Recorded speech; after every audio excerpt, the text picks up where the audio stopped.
우리는 지난 시간 성부 하나님께서 전능하셔서 천지의 창조주가 되심을 고백했습니다. 이 전능하심은 창조와 함께 영원한 작정으로 승리로서 모든 것을 보존하시고 다스리신다라고 하는 그러한 고백이 지난주 있었습니다. 제26문에 있었습니다. 다시 말해서 하나님께서 성부 하나님께서 천지를 창조하시고 그 창조하신 피조물을 그냥 내버려 두시는 그러한 하나님, 안식하신다라고 할 때 그 안식이 그냥 내버려 두고 너 마음대로 해라, 나는 이제 내 할 일은 다 끝냈다 라고 그렇게 손 놓으시는 하나님이 아니시라는 것을 오늘 이 시간을 통해서 좀 배웠으면 좋겠습니다. 하나님은 절대로 창조하신 것을, 자신이 만드신 것을 그냥 내버려 두시는 분이 아닙니다. 끝까지 책임져 주시는 분이십니다. 그것이 바로 하나님의 작정과 섭리입니다. 그래서 오늘은 하나님께서 창조하신 세계를 어떻게 섭리하시는가, 그리고 섭리를 통해서 우리는 무엇을, 은혜를, 어떤 은혜를 누릴 수 있는가, 섭리와 창조와 섭리를 통해서 우리가 누리는 유익이 무엇인지를 깨닫는 시간이 되기를 원합니다. 먼저 섭리라고 할 때 이 섭리라는 단어는 두 가지 의미가 있습니다. 미리 내다본다라는 뜻입니다.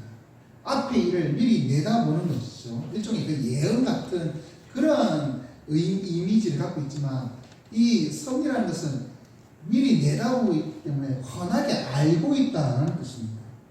그것과 함께 이 섭리는 내다보고 알고 있으니까 그것을 위해서 하나님께서 미리 예배하고 준비하고 계신다라는 의미입니다.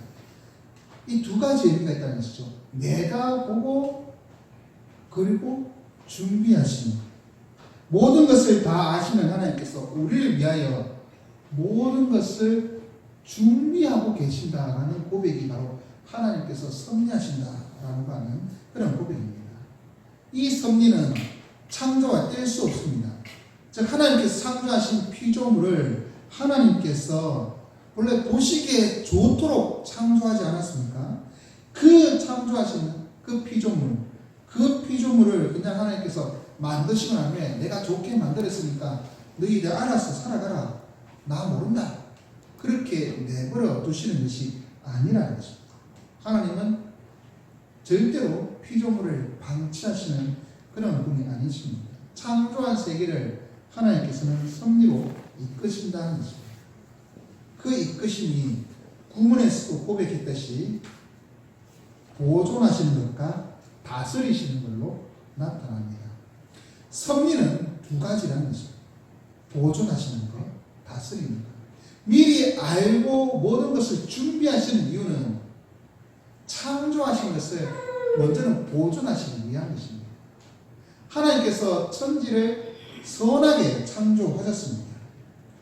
그리고 그것을 놓고 성경에 보면 제7째 날에 제7일 날 안식하셨다라고 그렇게 말하고 있습니다. 그럼 그것을 통해서 우리가 오해하는 건 뭐냐면, 창조하고 나니까 하나님께서 이제는 쉬시는가 보다 그렇게 생각할 수 있는데, 하나님은 여전히 일하십니다. 주님은 요한복음 5장 17절에 내 아버지께서 이제까지 일하십니다. 지금까지 일하신다는 거죠. 창조 때부터 지금까지 일해 오셨다는 것입니다. 이제까지 일하시니 나도 일한다, 그렇게 요한복음 5장 17절에 말씀하고 계십니다. 하나님께서 일하시고 계시다는 것입니다. 성경은 비록 하나님께서 안식하셨다라고 하지만 그것은 아무 일도 안 하고 그냥 손 놓고 있는 것이 아니라, 이 안식이라고 하신 것은 창조하신 것을 이제는 보존하는 일을 하고 계시다는 것이죠. 다시 무엇을 만들어내는 창조의 사역은 끝났지만 창조된 세계를 그 창조된 목적에 따라 이루어져 갈 수 있도록 보존하시는 일을 지금도 하고 계십니다. 하나님께서 선하게 창조하신 그 피조세계가 그 목적대로 이루어지기를, 그 목적대로 사용되기를 하나님께서는 원하신다는 것이죠. 그래서 하나님께서는 이 창조세계가 그 목적대로 이루어지기를 준비하고 계십니다. 손 놓고 계시는 분이 아니라 보존하신다는 것이죠. 자연을, 그리고 인간을, 그 모든 세계를 보존하고 계십니다. 하나님께서 이 보존하시는 것이, 그것이 끝나는 그 시기는 하나님께서 심판하시는데 아니겠습니까? 노아 홍수 때도 하나님께서는 보존하셨거든요. 노아와 그 가족들, 그리고 각종 그 짐승들, 그리고 동식물들, 그 모든 것들을 다 보존해 주셨습니다. 하나님의 보존하심이 계속해서 이루어지고 있습니다. 앞으로도 이루어질 것입니다. 주님이 다시 오시는 그날까지. 그러니 하나님의 보존하심이 이루어지는 그날을 바라보면서 우리는 하나님께서 지금도 일하신다, 하나님께서 섭리로 일하신다, 그런 고백이 되어야 합니다. 이러한 하나님의 이 피조물을 보존하심은 자연스럽게 무엇으로 나타나냐 하면 주권을 갖고 있는 것으로 나타납니다. 다시 말해서 하나님께서 다스리심으로 나타납니다. 하나님께서 피조물을 그대로 그 목적대로 보존하시려면 그 목적대로 사용할 수 있는 권리가 하나님에게 있어야 합니다. 하나님께서 창조하신 그것을 자신의 관리 아래, 자신의 그 손아귀 아래서 그렇게 놔둬야지 보존이 되는 것이죠. 하나님이 다스리지 아니하고 그 통치하지 않는다면 그것은 하나님께서 보존하실 수 없다는 얘기입니다. 하나님께서는 창조하신 피조물을 주인으로서 다스리십니다. 그대로 보존하실지 아니면 노아 때처럼 심판하실지 어떻게 하실지 하나님께서 다스리십니다. 통치하시는 것입니다. 그것이 우리의 고백입니다. 섭리는 보존하시는 것뿐만 아니라 그것이 목적대로 이루어지지 않을 때, 창조의 목적대로 이루어지지 않을 때 하나님께서 심판하시는 것까지도 포함되는 것입니다. 그래서 이 다스림은 하나님의 통치인데요. 일반적으로 왕이 통치한다라고 할 때 그것을 느낄 때가 언제입니까? 평상시에는 왕이 있는지도 모르잖아요. 내가 나라가 있는지도 모르잖아요. 그런데 언제 왕이 있다고 느낄까요? 나라가 있다고 느낄까요? 내가 억울한 일 당했을 때 하소연 하면 그 하소연을 들어주고 재판해 줄 때 그 나라가 있구나, 그렇게 느끼잖아요. 나라 없는 사람 아무리 억울하다고 얘기해도 안 들어주지 않습니까? 재판, 그래서 왕이 재판한다. 하나님께서 심판하시는 것이 바로 다스리시는 겁니다. 그것과 함께 또 내가 나라가 있다는 것을 느낄 이유는 어떤 때 느낍니까? 내가 보호를 받고 있다는 거죠. 경찰이 나를 보호해주고 있다. 내가 외국 갔는데 뭐 어려움을 당했는데 우리나라 대사관에서 와서 나를 보호해준다. 물론 그래야 되는데 안 그런 대사관 직원들이 종종 있어서 문제입니다만, 원칙은 자기 나라 국민들은 다른 나라에 가더라도 어떻게든 보호해주는 것이 그 대사관의 사명이잖아요. 그런 것을 느낄 때 나는 그 나라 백성이구나, 그것을 느끼거든요. 하나님이 나를 다스린다고 느낄 때 하나님이 나를 보호해 주신다는 것이죠. 그 보호가 바로 보존이라면 이 심판, 재판이 바로 다스림의 중요한 요소라고 할 수가 있습니다. 하나님께서 모든 것을 다스리시는 그런 분이십니다. 그 모든 것들을 심판하시고 또한 어떤 때는 그것을 보존하시고 바르게 이끌어 가시는 그 사역을 하나님은 하십니다. 이것이 하나님의 섭리입니다. 그러므로 하나님의 섭리를 고백하는 자라면 하나님께서 나를 보호해 주시고 또한 나를 다스리신다. 모든 피조 세계를 보호하시고 보존하시고 또한 주권을 가지고 다스리신다. 그리고 끝내는 하나님의 심판이 있다. 공의로운 심판이 있다. 그것을 고백하는 것이 바로 하나님의 섭리를 인정하는 자입니다. 하나님의 섭리 가운데 살아가는 지금 가족 여러분, 우리가 보는 모든 만물, 그것은 하나님의 주권 아래에 있습니다. 하나님이 다스리시고 그 모든 것을 창조하신 목적에 따라 이끌어 가십니다. 하나님은 아름답게 자연을 보존하시고 또한 보호하시는데, 문제는 인간이거든요. 인간의 타락함으로 말미암아 땅이 저주를 받아서 엉겅퀴를 내고 가시덤불을 내는 것이죠. 인간이 저주를, 죄를 범함으로 짐승이, 그전에는 뭐 노래도 있잖아요. 어린아이가 독사골에 손 넣어도 장난쳐도 물지 않는 그런 나라가 어디입니까? 에덴 동산입니다. 그곳에 호랑이, 사자 있어도 아담이 무서워하지 않습니다. 오히려 그 앞에 가서 너는 사자야, 너는 호랑이야 이름도 지어줍니다. 전혀 무섭지 않고 그들과 어울려 살아가는 시기입니다. 하지만 인간이 타락함으로 말미암아 자연세계는 낙엽광치의 세계로 바뀌는 것이죠. 그렇게 오염돼 더럽혀지는 이건 누구 탓입니까? 우리의 죄 때문입니다. 하나님께서 아름답게 창조하신 이 세계를 우리가 제대로 보호하지 않고 또한 더럽힌다면 하나님께서 그 모든 것을 섭리로 이끌어 가십니다. 필요한 모든 것들을 하나님께서는 마지막까지 보존시켜 주시겠습니다.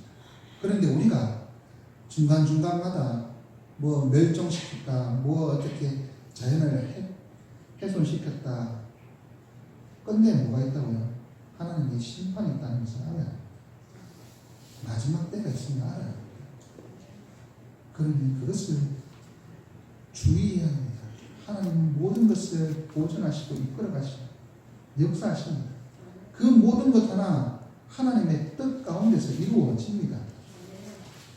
우리가 범죄함으로 황폐해져가는, 무너져가는 그 자연, 그것에 대한 책임은 우리가 집니다만 하나님께서는 필요한 모든 것들, 그 계획의 모든 것들은 하나님께서 그 역사 안에서 이루어지도록 그렇게 섭리하신다는 것을 알아야 할 것입니다.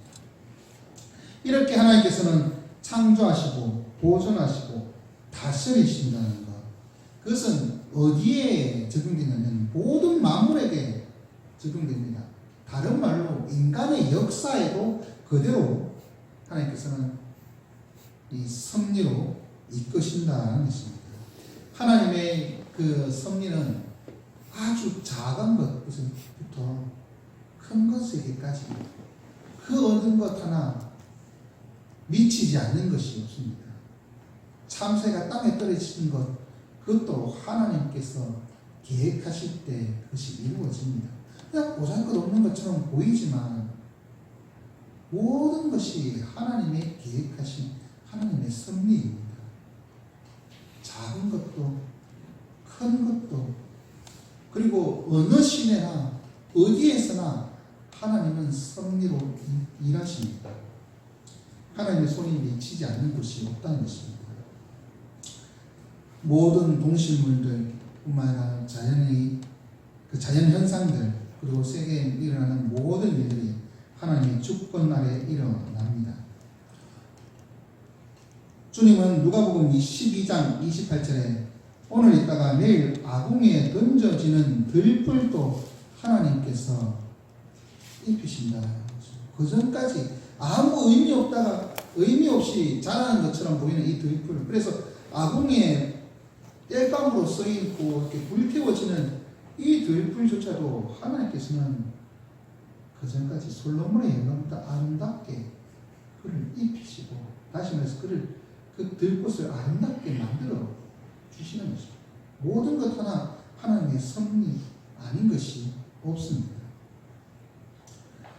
주님은 그러면서 우리에게 곧이어서 무엇을 말하느냐 말씀하시냐면 누가복음 12장 28절에 들풀에 대한 얘기를 하시고 곧바로 너희는 들풀보다 귀하다고 말씀하시면서 너희는 무엇을 먹을까 마실까 하여 구하지 말고 근심하지 말라. 이 모든 것이 너희에게 필요할 줄 아신다.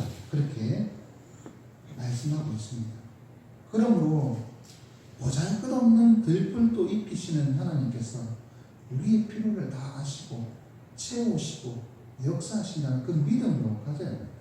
근데 그 믿음 가운데 우리가 살아갈 때 일이 잘 풀리잖아요. 좋은 일이 있잖아요. 그러면 우리는 뭡니까? 역시 하나님이 우리를 함께 계셔. 하나님께서 역사하셔. 나를 도와주셔. 역시 하나님은 살아계셔. 그렇게 고백합니다. 나의 필요한 것들이 부족함이 없이 채워지는 것을 보면서 하나님의 은혜라고 그렇게 고백합니다. 먹고 마시는 것이 필요할 줄 알고 하나님께서 기도하지 않았는데 불구하고 하나님께서 채워주시는 것이죠. 하나님께서 그 기도하지 말라고 하는 것은 그것 말고 다른 것을 기도하라는 얘기인데, 다른 것을 기도할 때 하나님께서 이 필요한 기본적인 것을 다 채워주시는 것을 경험할 때 역시 하나님은 신실하시고 은혜로우신 분이라 우리는 고백한다는 것이죠. 그런 것을 경험할 때마다 우리는 하나님께서 섭리로 일하신다. 우리를 보호하신다. 그렇게 고백합니다. 그러면서 감사를 드립니다. 자신에게 주어진 모든 것이 하나님의 것으로부터 오는 줄 알고 감사하는 것입니다. 특별히 하나님께서 우리에게 어떤 마음을 주시냐면 아버지와 같은 마음을 주십니다. 악한 자라도 자기 자녀에게 좋은 것으로 줄 줄 알거든 하물며 너희 아버지가 뭐냐? 아버지는 우리에게 더 좋은 것으로 주시는 것이죠. 악인이 아들에게 뱀이 아닌 고기를 주고 또 생선을 주는 것처럼 하나님은 우리에게 좋은 것을 주신다는 거죠. 그렇기 때문에 우리는 우리의 모든 것이 잘 되고 형통할 때 하나님께 감사해야 합니다. 하나님은 우리를 그 어떤 것보다 귀하게 여기시기 때문이시죠. 아버지와 같은 마음으로 우리에게 사랑을 베푸시고 우리의 필요한 모든 것들을 채워주시는 그 하나님께 감사하는 것입니다. 주님은 마태복음 10장 29절에서 31절에 참새도 허락하지 않으면 땅에 뜨지 않게 하시는 하나님께서 우리를 참새보다 더 귀한 존재라고 그렇게 말씀하십니다. 그렇기 때문에 우리에게 귀한 것으로 좋은 것으로 주신다는 거죠.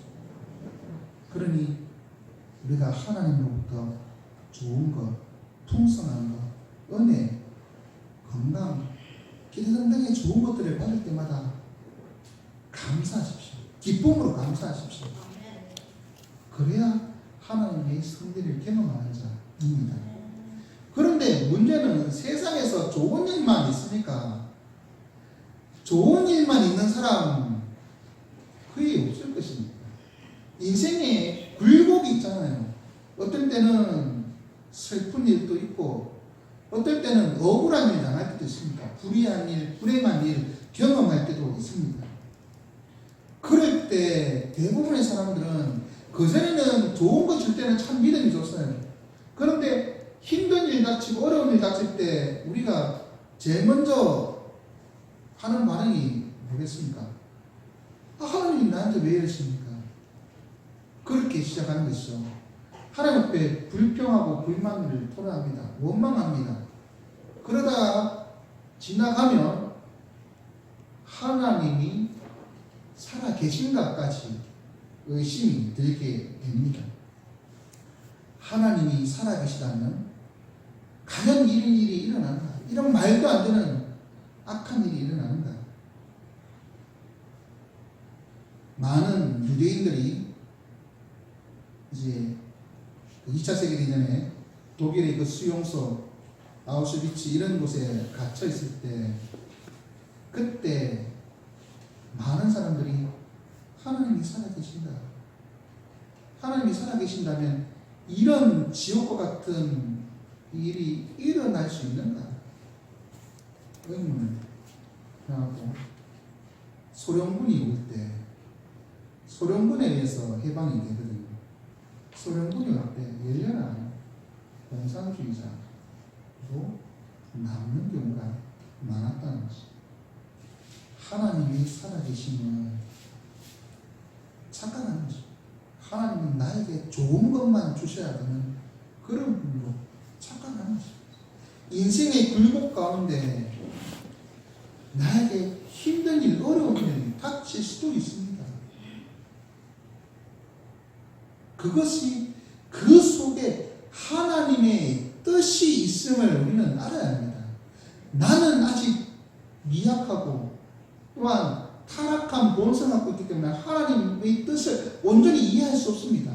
피조물이니 창조주를 이해할 수가 없습니다. 하지만 하나님은 뜻이 있기 때문에 그것을 그렇게 이끌어 가시고 그렇게 보존하시기로 결정하시고 역사를 이루어 가시는 것입니다. 내가 어려운 일 당하고 힘든 일 당하고 불행한 일, 슬픈 일을 경험할 때 하나님이 살아계신가 의심하기보다 과연 이 일을 통해서 하나님이 무엇을 말씀하시고 하는가, 하나님의 뜻이 무엇인가, 나에게 무엇을 깨달으라고 하시는가, 하나님의 뜻에 엎드려야 합니다. 미량이라는 영화 기억나시죠? 저는 그 기억납니다. 결혼하기 바로 직전에 본 영화 같이 가서 본 영화. 근데 그거 보고 마지막에 제가 참 많이 생각하는 영화였습니다. 자식을 잃은 그런 부모, 그래도 열심히 교회 생활하면서 자식을 죽인 사람을 용서해 줘야지 그런 마음으로 교도소 면회 갔다가 상당히 충격을 받고 그 사람이 그 안에서 먼저 자유롭게 된 거죠. 복음을 듣고 자신은 하나님으로 용서받았다, 뭐 이런 뉘앙스의 말을 용서해 주려고 하겠는데, 용서하기도 전에 그 얘기를 이제 꺼내기로 하니까 애기 엄마, 죽은 애기 엄마가 과연 이거는 있을 수 없는 일이야. 그러면서 그때부터 이 엄마가 삐딱하게 가지 않습니까? 믿음에서 벗어난 삐딱한 삶을 살아가지 않습니까? 그럴 수가 있습니다. 인생이 불행한 일을 경험하면 하나님의 살아계심이 의심스러울 때가 있습니다. 하지만 그럴 때 또 한 사람, 거기서 주인공으로 나오는 사람, 송강호, 이 사람은 전도연 때문에 어떻게든 잘 되보려고 같이 교회도 다니고 같이 뭐 하다 보니까 나중에 이 사람이 믿는 사람이 되는 거죠. 이 사람이 옆에서 경험하면서 하나님을 열심으로 믿습니다. 하나님의 뜻이 무엇인가?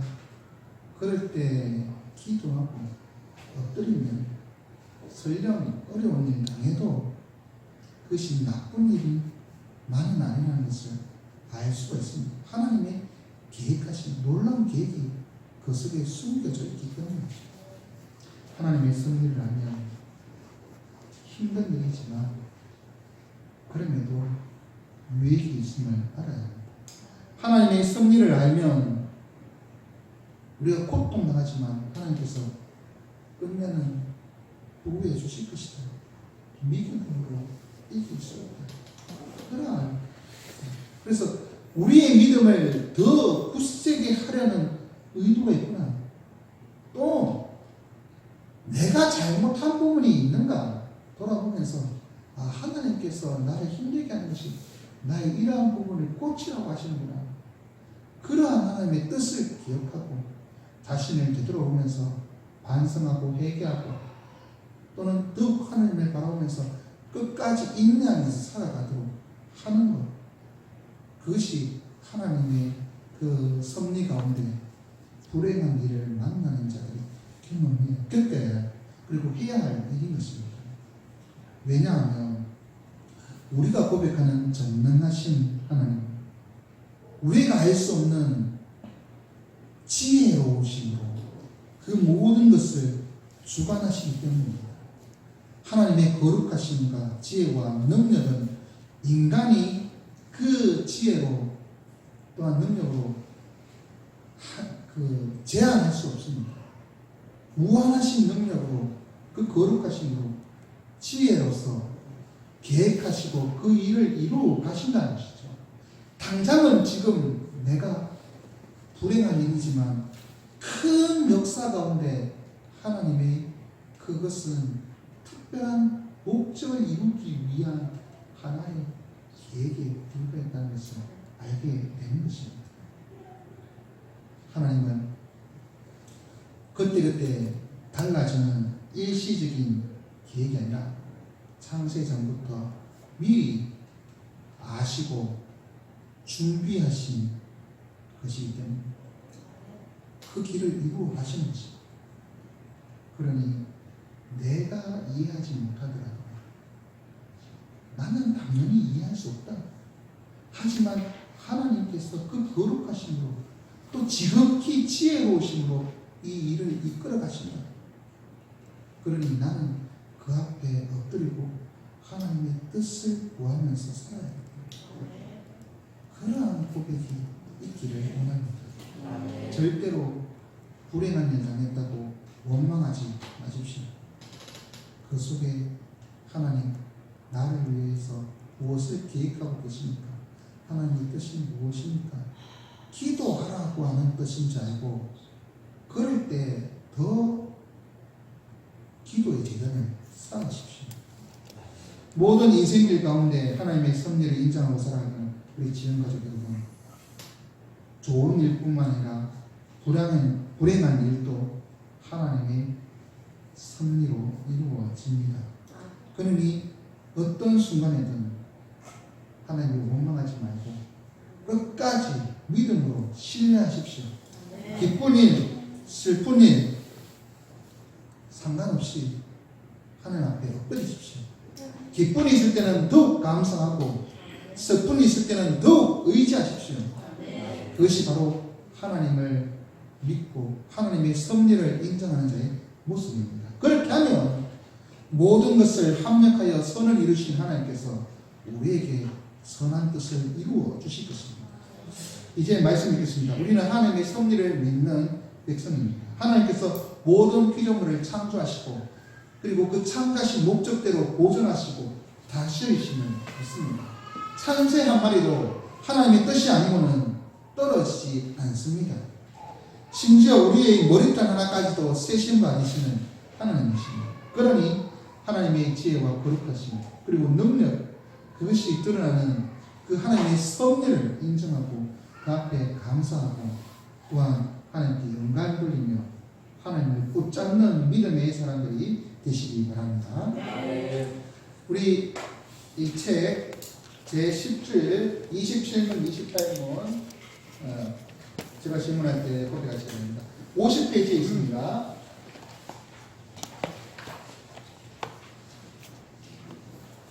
50페이지